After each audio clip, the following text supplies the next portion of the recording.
এরকম শিলাবৃষ্টি আমি কখনো দেখিনি বন্ধুরা। দেখো কি পরিমাণে শিলছে, আমাদের ঘরের ভেতর ঢুকে যাচ্ছে। দেখো এই দেখো শিল পড়ে আছে কেমন, দেখো ভয় লাগছে।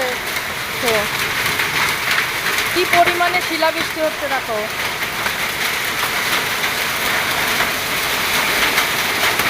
কি পরিমাণে শিল হচ্ছে, এই দেখো আমার চারি করে দেখা যাচ্ছে। প্রচন্ড ভয় লাগছে আমাদের, কিন্তু কখনো দেখিনি। দেখো আমার ঘরের মধ্যে দিয়ে কত শিল পড়ে আছে।